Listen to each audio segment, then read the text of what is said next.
What's going on, guys? It's Eric, the man. I'm not stupid enough to use my full name on YouTube anymore, which, if any of you would like to know my full name, well, too bad. I'm not going to do that. I learned that the hard way from almost losing my job because of these videos, that I'm not going to do that.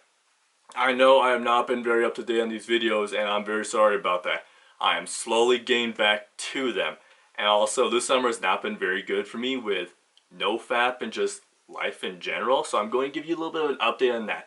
But right now I'm on 2 weeks, going strong, which if you support me, give me that fist bump through the screen. Well, actually, just smash that like button. I don't want you to blame me for if you smash your computer screen. Well, I didn't smash my computer screen. I fell on it on black ice and just completely cracked it. But I mean, my computer still works, and I'm a poor guy still trying to pay back the loan, so I can't buy a new one anytime soon. But anyway, smash that like button if you like these videos. Subscribe for more motivational and no-fap content coming very soon. And also, if you have anything to say that's respectful and follows the YouTube guidelines, put that in the comments below. And so let's begin after you last saw me. That yes, I moved into my parents' basement, and kind of in a way, thinking about it, it's probably one of the best places I can be, because if you think about it, literally every entrepreneur either one in their garage or two in their parents' basement or some shitty townhouse or whatever.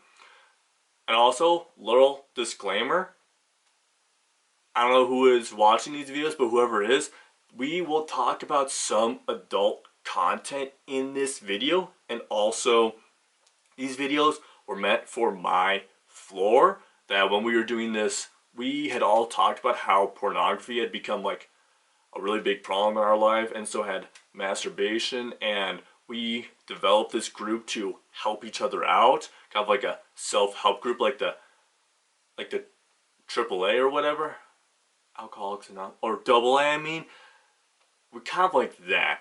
So that's what the meaning behind these videos are, so please don't get the wrong idea. And anyway, let's get into the video.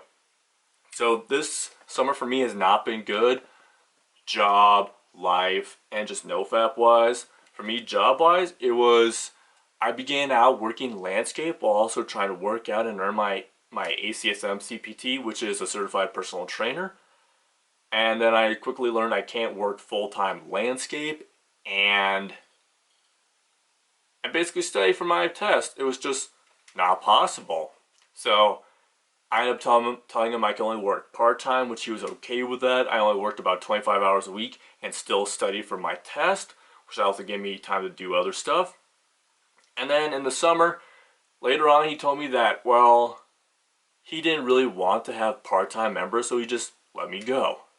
And that kind of hit me hard, but also kind of okay that happened, because just not really the job for me, and just kind of not a good job in general.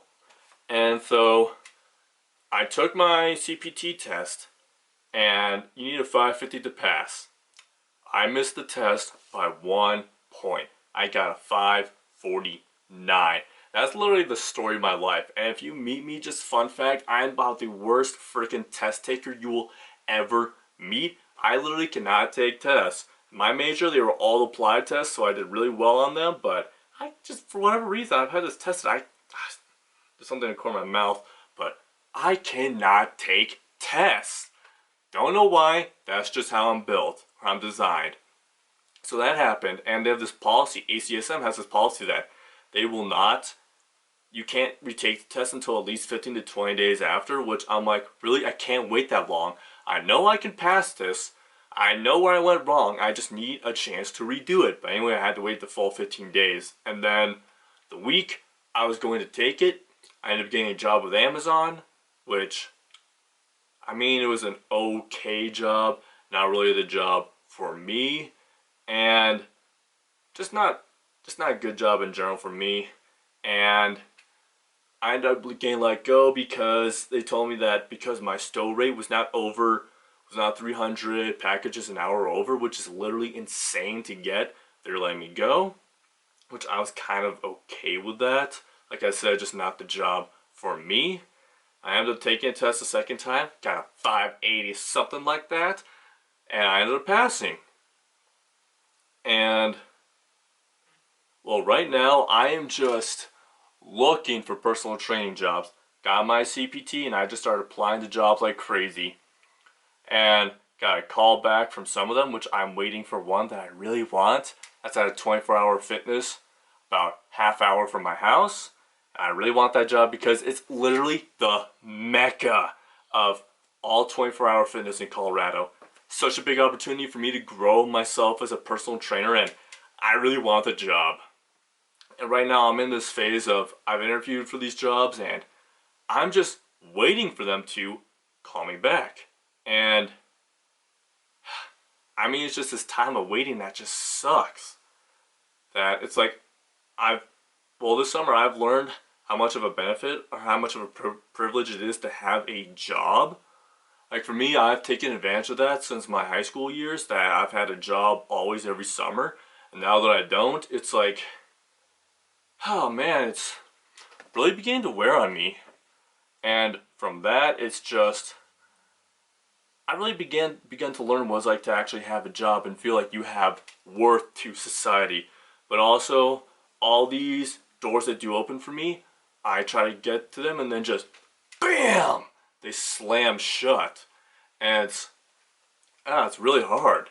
A lot of people that have looked for jobs, especially after college, know the struggle that I'm trying my best, and it seems like my best is just not enough.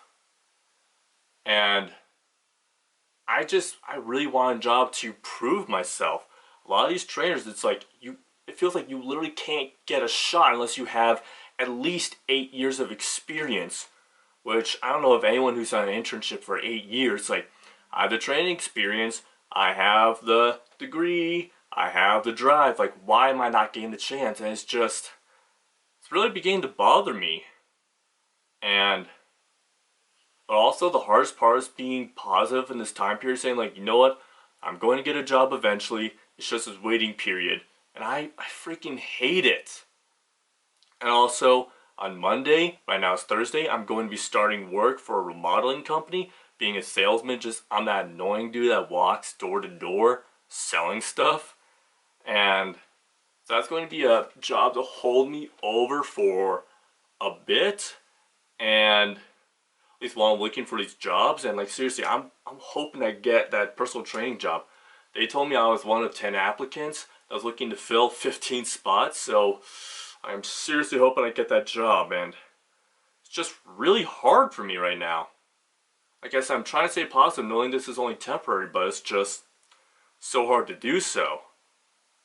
And I know some of you have gone through that struggle where it's like, you're just trying to find a job, place to give you a chance, to give you an opportunity to prove yourself, but it seems like none of these places want to do that right now. And watch. Just like every academic place I've ever gone to, they go through the worst years when I'm there. I'm probably trying to get into one of the worst economies out there. I don't pay attention to the news, I don't know about the economy, but it's still just so frustrating right now. And I was also frustrated myself this summer with how terrible I was at NoFap. That's all I gotta say for my life update. I'm just really frustrated right now, not very patient, waiting for these jobs to contact me, and it's just, yeah, just that. So stay tuned for my 1 month update. That's coming very soon. And to all of you warriors out there fighting for this, keep up the good fight. Oh, don't actually fist bump me, I don't want you to break your screen, so just like the video. And stay tuned for more. See you all later.